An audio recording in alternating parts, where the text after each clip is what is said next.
मैं chapter number 2 start कर रहा हूँ आज।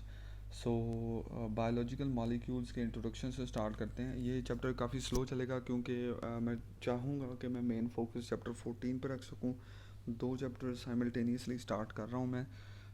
लेट्स सी कि इनको कितने दिन लगते हैं, लेकिन ये चैप्टर 2 जो है ना वो सेकंड प्रायोरिटी पर रहेगा, चैप्टर 14 जो है ना वो फर्स्ट प्रायोरिटी पर रहेगा, क्योंकि कुछ स्टूडेंट्स ने ना मुझे स्पेसिफिकली रिक्वेस्ट किया था कि सर काइंडली चैप्टर 14 करवा दें। Let's talk about biological molecules. तो बायोलॉजिकल मॉलिक्यूल्स पे चलने से पहले हम डेफिनेशन करेंगे बायोकेमिस्ट्री की। Biochemistry is also branch of biology, लेकिन इसको आपने चैप्टर 1 में स्टडी नहीं किया, ऑल्दो कि आपने 9th क्लास में मेरे ख्याल से किया हुआ है। It is the branch of biology that deals with chemical components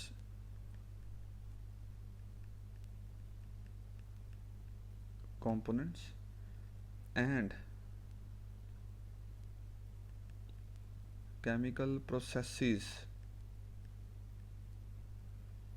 within living organisms। ये लिविंग ऑर्गेनिज्म के अंदर जितने भी केमिकल कंपोनेंट्स हैं, जितने भी केमिकल रिएक्शंस हो रहे हैं, उन सबको मिलाकर जो ब्रांच जो स्टडी करते हैं हम, दैट्स कॉल्ड बायो केमिस्ट्री। ये एनाटमी और फिजियोलॉजी को स्टडी करने के लिए बहुत ही ज़्यादा ज़रूरी है। अब नेक्स्ट हम लोग आ जाते हैं what are biological molecules. What are bio molecules. आप लोगों को आइडिया तो हो ही गया होगा कि what are bio molecules. All types of molecules and substances found all molecules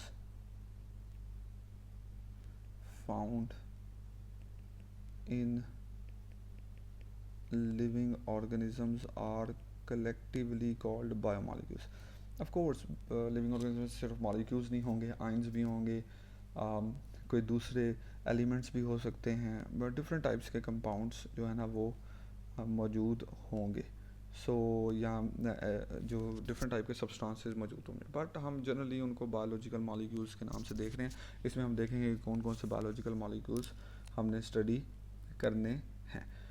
नीचे ये एक जनरलाइज्ड केमिकल कंपोजिशन दी हुई है बैक्टीरियल सेल की और मेमिलियन सेल का कंपैरिजन। इसमें आप वाटर देख लें, दोनों में 70% है सेम। तो मैक्सिमम जो सबसे ज़्यादा पाया जाने वाला कंपोनेंट है दैट इज़ वाटर। ये आपको MCQ में पूछा जा सकता है, यहाँ से क्वेश्चंस। उसके बाद प्रोटीन्स में देखें तो वो बैक्टीरियल सेल में जो है वो है 15%, मेमिलियन सेल में है 18%। तो वाटर के बाद जो सबसे हाईएस्ट परसेंटेज वाला कंपोनेंट है that is protein.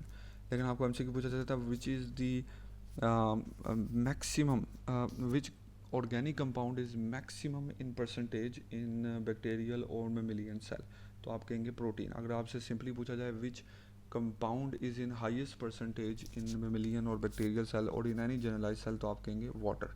Then carbohydrate है 3%, यहाँ पे 4%, लिपिड्स 2%, 3%। तो आप देख रहे हैं कि सारे कंपोनेंट्स रेशो वाइज या परसेंटेज वाइज देखें तो वो बैक्टीरियल सेल में थोड़े से कम हैं और मेमिलियन सेल में थोड़े से ज़्यादा है। मेमिलियन सेल जाहिर सी बात है लार्जर साइज़ के होते हैं, ज़्यादा कॉम्प्लिकेटेड होते हैं। DNA यहाँ पे 1%, 0.25%। आप कहेंगे जी DNA कम क्यों है मेमिलियन सेल में? देखें, अगर आप मेमिलियन सेल के साइज़ के हवाले से जो है वो या वेट के हवाले से उसके DNA की परसेंटेज निकालेंगे तो वो बहुत कम निकलेगी। लेकिन अगर आप बैक्टीरियल सेल और मेमिलियन सेल का DNA कंपैरिजन करेंगे तो बैक्टीरियल सेल में बहुत कम DNA होगा और वेट के लिहाज से या परसेंटेज जैसे भी आप देख लें, और मेमिलियन सेल में बहुत ज़्यादा होगा। फॉर एग्ज़ाम्पल बैक्टीरियल सेल जो है उसमें एक ही DNA, एक ही क्रोमोसोम होगा। ह्यूमन सेल है उसमें जो है वो 46 क्रोमोसोम है, 46 DNA के मॉलिक्यूल्स हैं, और हर DNA जो है वो बैक्टीरियल सेल के मुकाबले में काफ़ी ज़्यादा लार्ज है। उसके अलावा कुछ ऑर्गेनिक कंपाउंड्स हैं लाइक एंजाइम्स हैं, हार्मोन्स हैं, मेटाबोलाइट्स हैं, इनऑर्गेनिक कंपाउंड्स आइंस वगैरह हैं। ये 2% ऑर्गेनिक हैं और 1% इनऑर्गेनिक हैं। तो ये परसेंटेज आपको याद करनी पड़ेगी। दैन हमारे पास नेक्स्ट जो डेफिनेशन आ जाती है दैट इज़ मेटाबॉलिज्म। मेटाबॉलिज्म के हवाले से आप लोग पहले स्टडी कर चुके हैं, दोबारा से हम चैप्टर 3 में इसको थोड़ा सा और देखेंगे। वो कहता है all reactions taking place in a cell, or you can say in a multicellular organism, उनको आप कलेक्टिवली कह सकते हैं मेटाबॉलिज्म। अब इन रिएक्शंस को हमने दो पार्ट्स में डिवाइड किया हुआ है। ऑलराइट, पार्ट नंबर 1 एनाबॉलिज्म या एनाबॉलिक रिएक्शंस, और कैटाबॉलिक रिएक्शंस। अब इनमें आपको शॉर्ट क्वेश्चन में डिफरेंस पूछा जा सकता है, तो आप एटलीस्ट 2 to 3 डिफरेंसेस ज़रूर लिखिएगा मिनिमम। सो लेट्स सी, मतलब एनाबॉलिक रिएक्शंस ये क्या है? These are the reaction in which small molecules या स्मॉल यूनिट्स कंबाइन